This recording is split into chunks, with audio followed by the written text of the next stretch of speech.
Chips वाले दोनों और अब हम काटेंगे टमाटर, मिर्ची एंड प्याज। ओके, प्याज वगैरह काटेंगे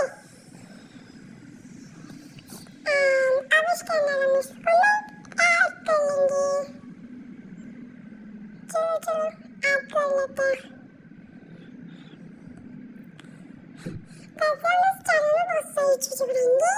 सो ये हमने ऐड कर लिया है एंड अब इसमें हम ऐड करेंगे सॉस, टमाटो केचप एंड इसके बाद हम ऐड करेंगे मसाला।